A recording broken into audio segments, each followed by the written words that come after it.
schools invest a lot of resources on making a school physically safe.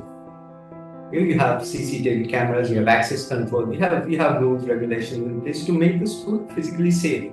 But what about emotional safety and psychological safety? An empathic school system encourages high levels of psychological safety, which is essential for functional school outcomes and better life outcomes. Welcome to Season 16 of Purposeful Empathy, a show that is dedicated to amplifying the voices of people from across the globe who understand that the world needs more empathy and are doing something about it. Thanks so much for watching or listening. Enjoy the show. Welcome to a new episode of Purposeful Empathy. Today I am joined by Dr. Debarshi Roy, who is a behavioral scientist and founder of an empathy diagnostic system known as the School Empathy Audit Battery, SEAB. He is widely respected across the world for his insights on empathy and human behavior. He developed the world's first AI, ML, meaning artificial intelligence, machine learning, driven diagnostic system for evaluating empathy in schools. While he has worked extensively on the role of empathy in schools, his work now extends to the design of empathic behavioral intervention models for social systems and the exploration of empathic behavior within the context of computational neurology. His papers and articles have been published by prestigious universities and institutions, including the London School of Economics, the University of Oxford, the University of California at Berkeley, and several Indian institutes of management. He's also the author of 3 books, including Empathy-Driven School Systems, Nature, Concept, and Evolution, and Skinned Knees and ABCs, The Complex World of Schools. He was a fellow of the Royal Society of Arts, a member of the American Psychological Association, and an empaneled reviewer for the British Psychology Society. Welcome to the show, Debarshi. Thank you for having me. How exciting. I think there's so much to unpack in this conversation, and I'm really excited to have this conversation. I want to start, because I love getting to know people who are in the empathy space, by asking what brought you to this important work, especially empathy in schools. Is there perhaps a backstory? I began working with school children in 2003. And in the beginning, I worked mostly in the boarding schools in the Darjeeling Himalayas. You would know Darjeeling from the tea that we produce here. It's famous in the world. Now, it was an enriching experience to know children, understand their problems, and try to contextualize those problems within my experiences in school to see if I could relate with them. Now, what I had realized then and over the years in my interactions with students from other parts of India and South Asia was that school education systems in South Asia were built around control and conformity. And schools controlled basically a large part of your life, from the way you spoke, the way you walked, or what you wore, the dress you wore, and of course, what courses you were to study. And as a student, you have very little or no say in the matter. This control and conformity driven system was very unforgiving, and there was hardly any feedback mechanism from which the voices of these children could be heard and their opinion taken and their problems understood. Now, these schools exulted in the success of the few who scored very, very well in standardized public examinations. But those who were perceived to be mediocre were largely ignored. And strangely, the schools took credit for the success of the ones who scored very well, but the ones who were mediocre were blamed for their performance. Now, in the beginning, I thought this was a wholly South Asian phenomenon. However, I started doing some research on this, and I read a very respected gentleman, John Taylor Gatto, and came to realize that this convenient approach to school education is practiced in many parts of the world, especially in post-colonial societies. And it is only in the degree that they differ mostly. Now, this is basically something that gave me an impetus to study more about this, and then then the books came about, the research papers came about, and here I am with you. So Debarshi, I mean, I wonder, I remember what it was like in classrooms. I don't know if you remember what it was like growing up as a kid. I don't know if you have any children yourself, but I'm thinking that when kids are growing up in the world today with social media and entertainment, I feel so many kids tell me, especially when they get to college, that they feel that their education is so irrelevant, like this idea of studying for exams and regurgitating back, and that there's so much more to life and so much more that education, formal education, can offer. So I think the goal that you have is to sort of help schools become places of learning that are exciting and meaningful to students. Am I right? Yes, I feel that the factory model that is largely practiced in many parts of the world is a convenient and an easy form of running schools, and it came about during the Industrial Revolution, which is why it's called the factory model. But it is wholly detrimental to the development of children, both in terms of learning outcomes and in terms of overall mental development. Now, with the academic learning environment of the school, the overly simplistic formula of hard work plus intelligence equals to success is the foundation of all processes in schools that follow this process. Whether curriculum design, evaluation of learning outcomes, or even rewards and punishments. Now, the system is unforgiving and has no place for what is perceived to be failure. And I use the term perceived to be failure because nobody is a failure. And thus, we are raising a generation of children who fear failure and are scared of making mistakes. In behavioral sciences, psychological safety is a term that we use to denote a state where people are not scared of making mistakes. It is a state of feeling safe, as different from being safe. Now, schools invest a lot of resources on making a school physically safe. You have CCTV cameras, you have access control, you have rules, regulations in place to make the school physically safe. But what about emotional safety and psychological safety? That is where you might have a school that is absolutely safe, but the children might not feel safe.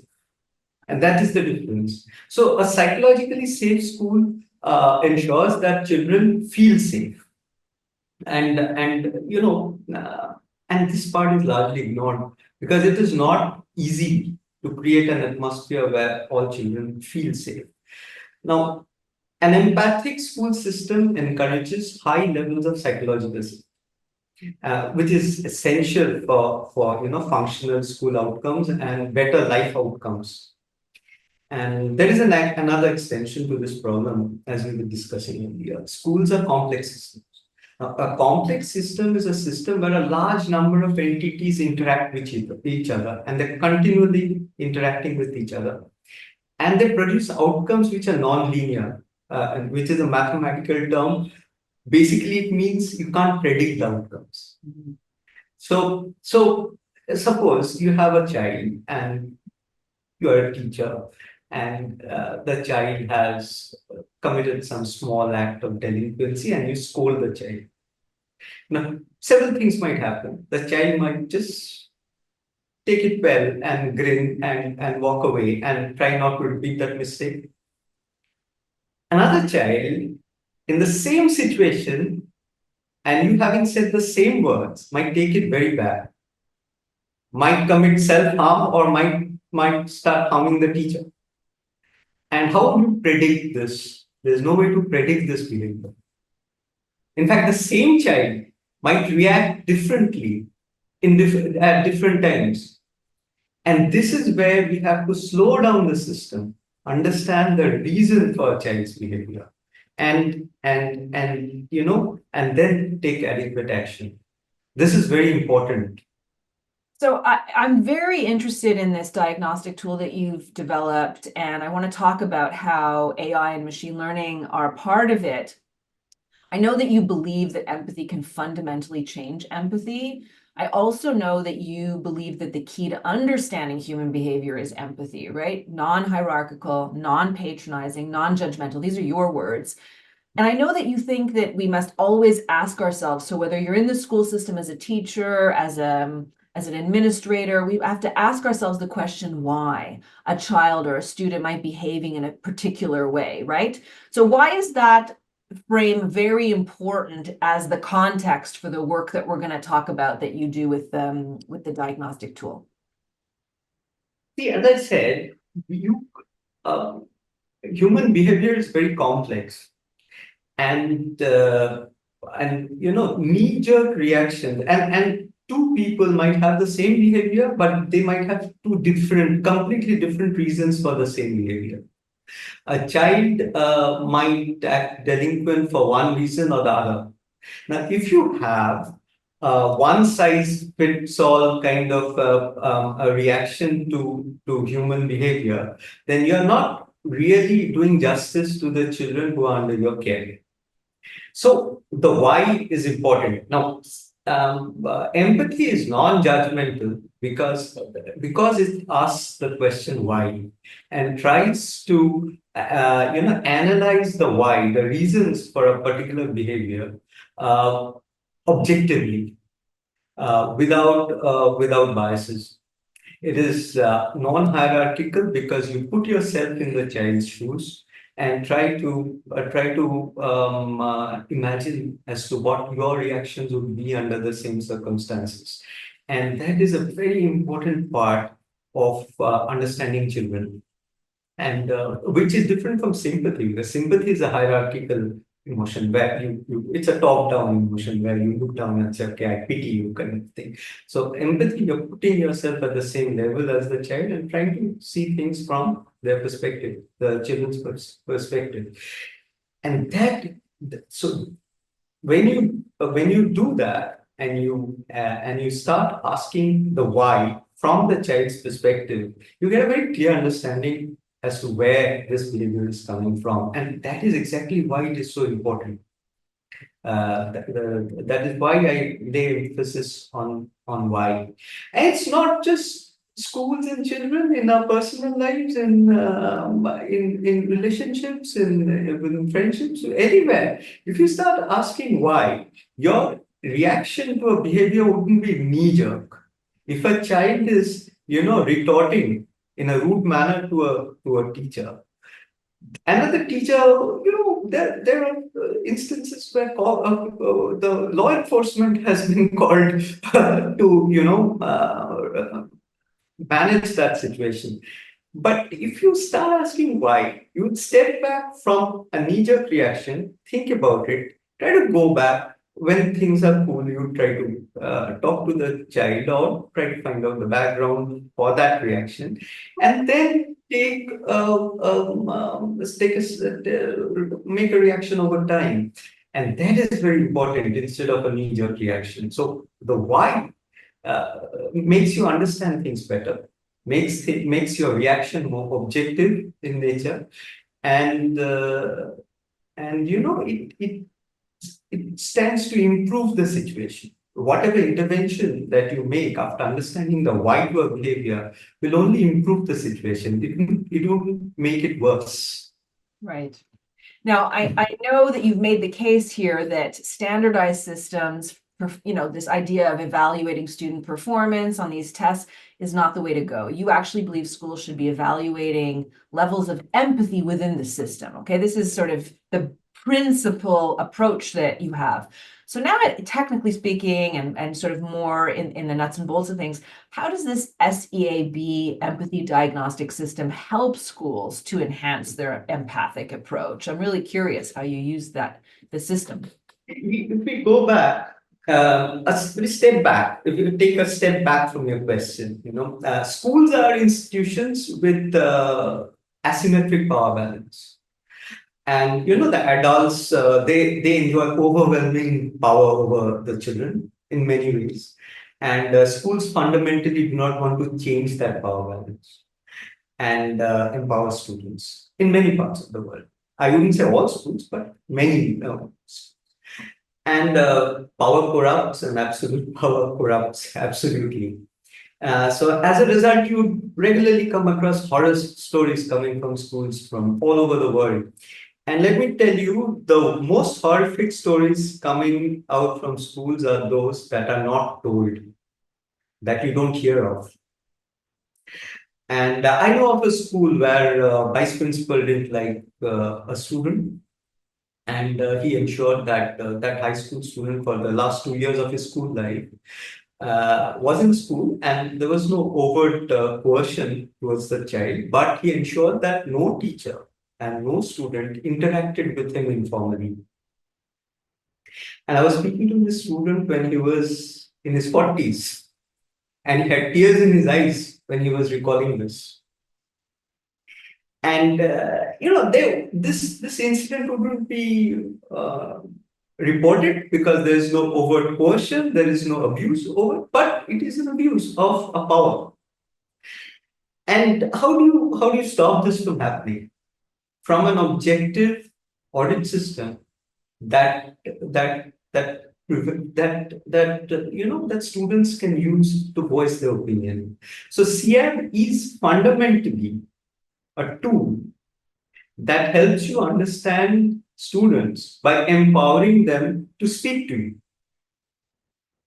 It is a tool that's completely incognito. No, we don't take we don't record the names or email IDs or any personal identification of students. So everything is completely incognito, which makes it very honest. And all the schools have done that. Some schools did want students' name. They said we don't record them. We don't collect any student data, personal data of students, to make it objective, to make it honest.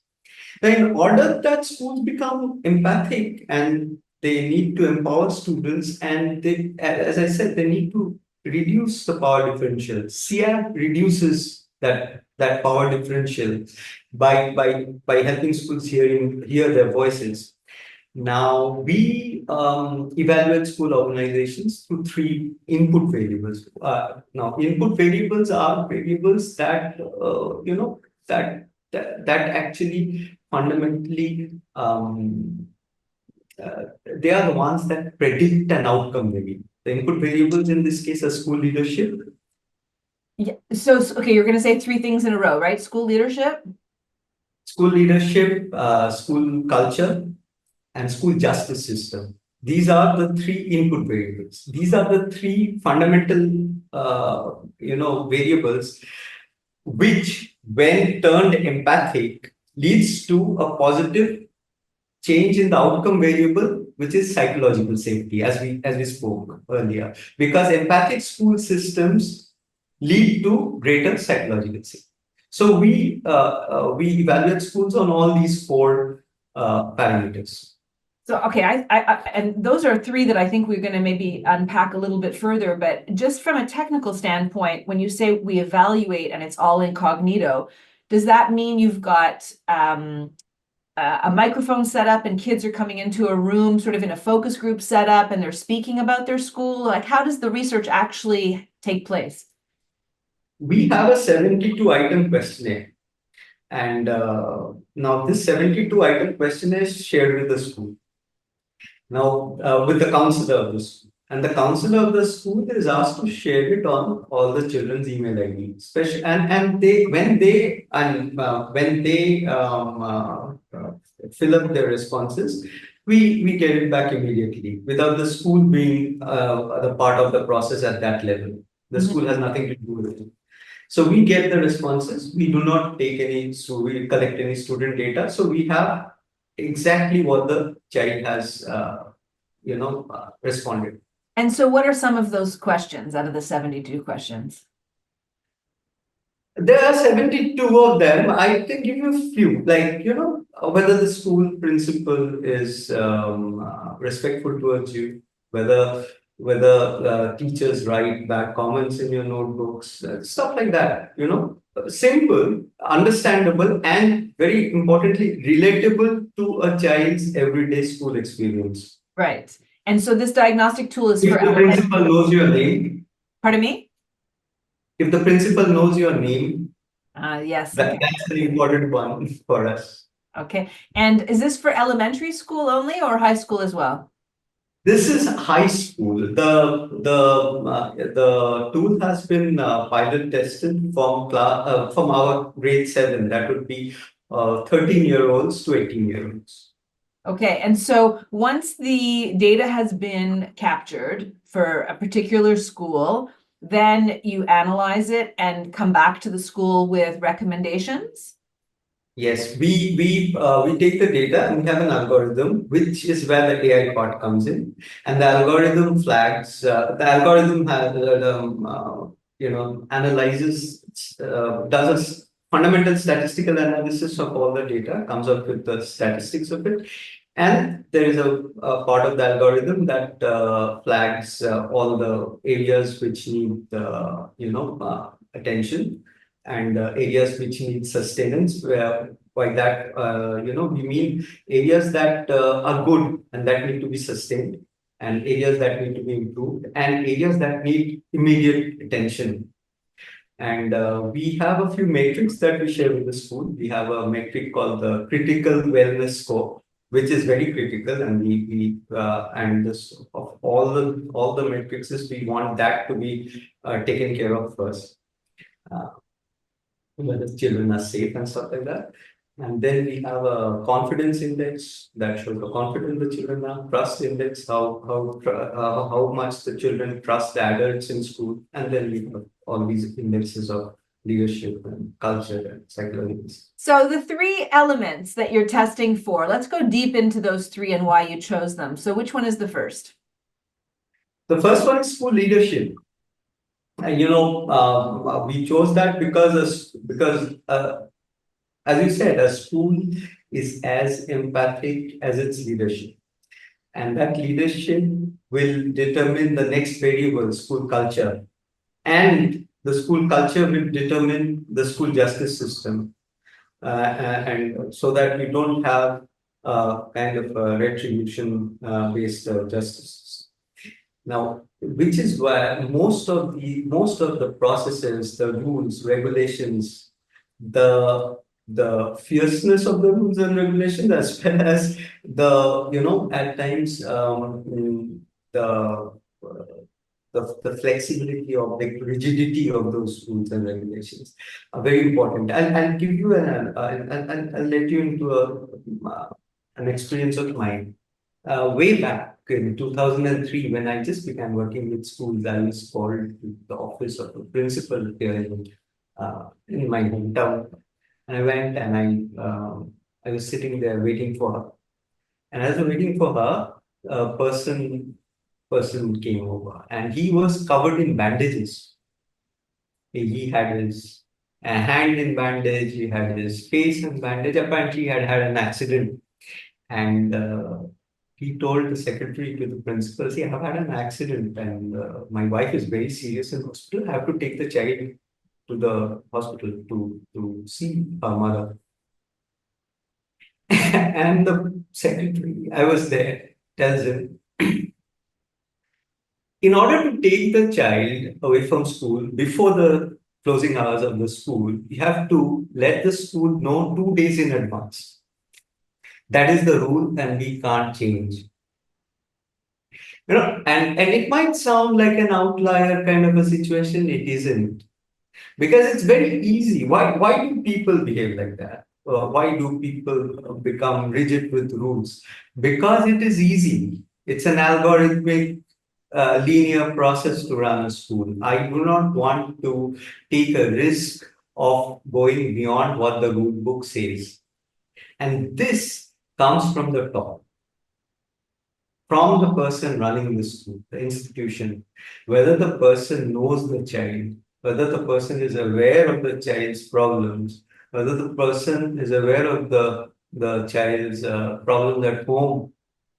And see, we have to understand we are working, we're not in Canada, we are working in India. So we have very diverse set of problems here.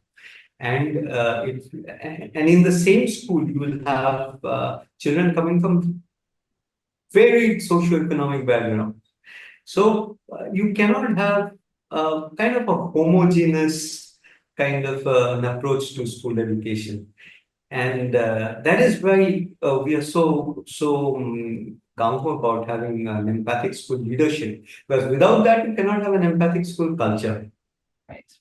And without that, you cannot have an empathic school justice system. Right. So let's dig down in those second and third ones. So the second one is the empathic culture. Is that right? Yes.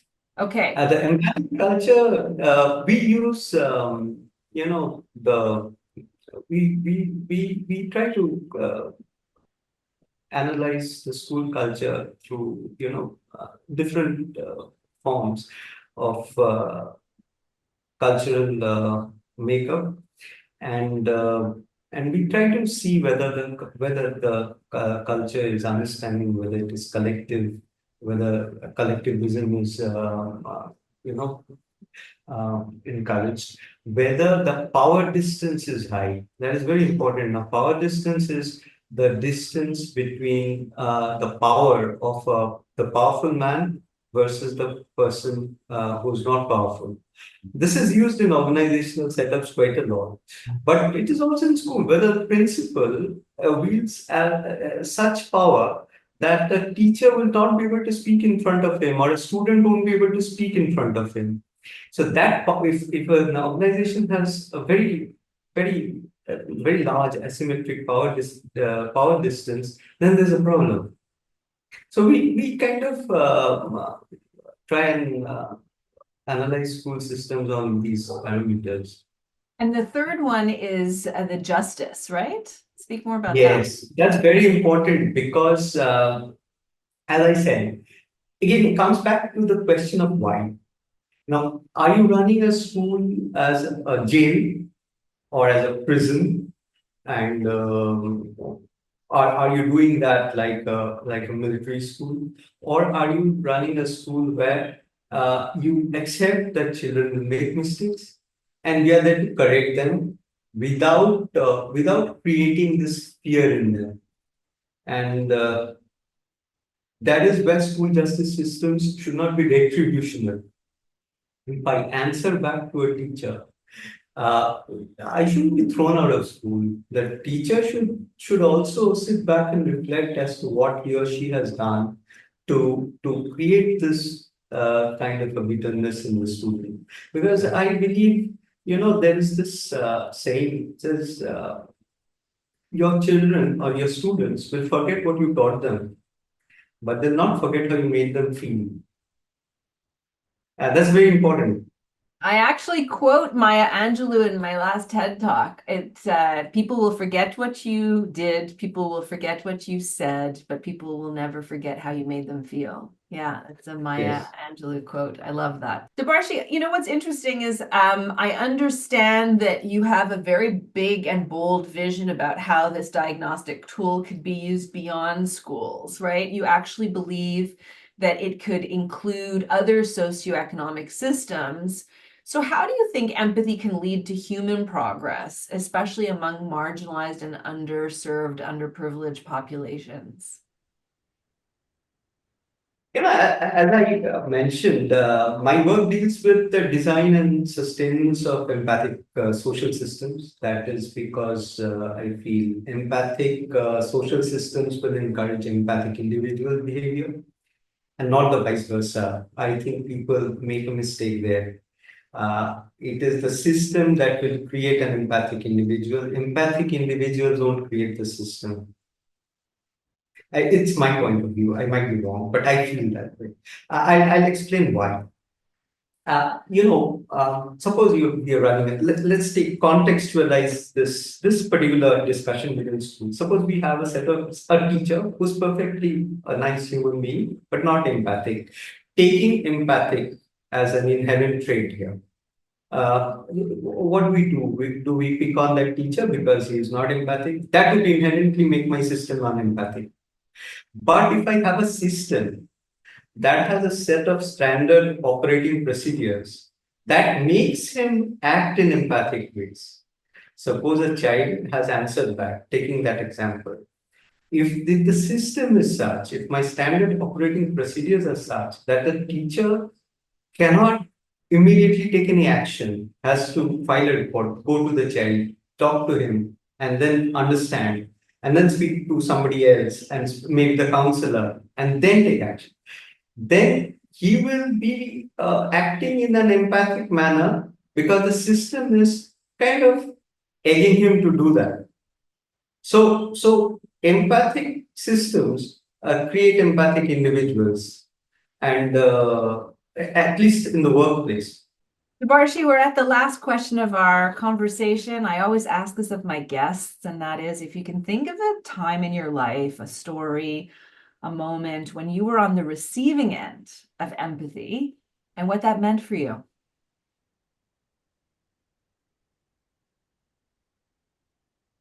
Uh,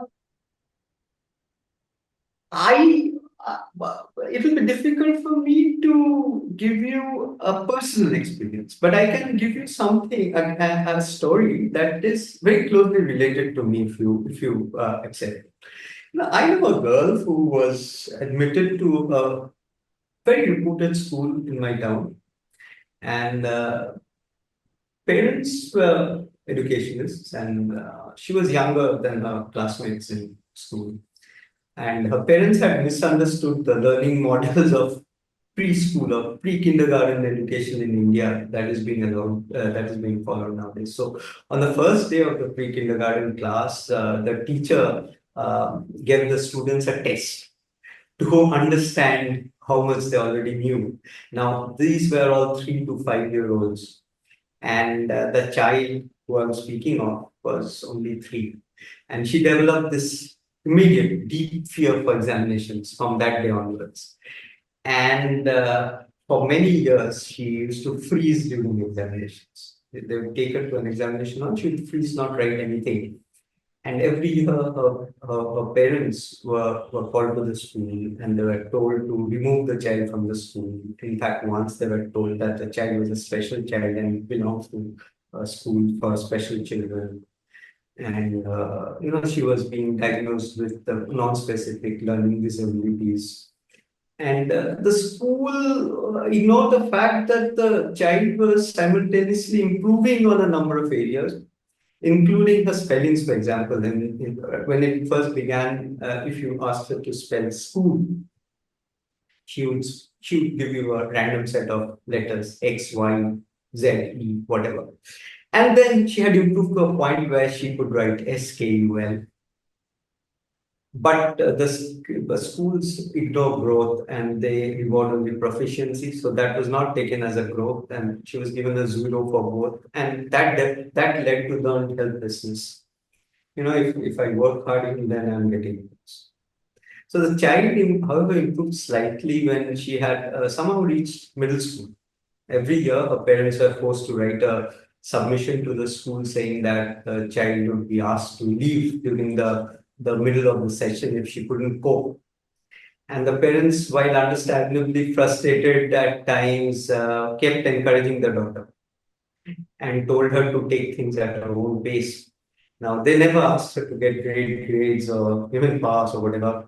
The first surprise for the school came when the girl became the school chess champion and defeated a girl who was 6 years senior to her. And I'm telling you this, this is a true story. Now, then the COVID came around, and the parents saw a major change in the girl, and she started reading books and had turned into a voracious reader. The same child who couldn't read. Now her grades improved, and she took her first public examinations this year in March, and she scored very high in the subjects that she had planned to choose for further studies, over 90%. The parents, if they had been unempathic, as some of the school authorities, the girl would have been one of the thousands of dropouts who are forced to leave the system because the system is unforgiving, unempathic, and at times downright cruel. And I've seen this very close, very, very close. Wow. Powerful story of seeing people, really seeing them. And schools are one of those places where the opportunity to be empathic is infinite. And how we practice empathy in schools is maybe not optimized. So thank goodness for your work. It was wonderful to meet you, Debarshi. Good luck with the SEAB, SEAB diagnostic tool. And of course, writing your third book, or your fourth book, I think now at this point. Yes. And thank you all for watching and listening, and we'll see you next week at Purposeful Empathy. Thank you so much for watching or listening to another episode of Purposeful Empathy, a show that is dedicated to amplifying the voices of people from across the globe who understand that the world needs more empathy and are doing something about it. Please now consider subscribing or buying a copy of Purposeful Empathy. Thanks again. Have a great day.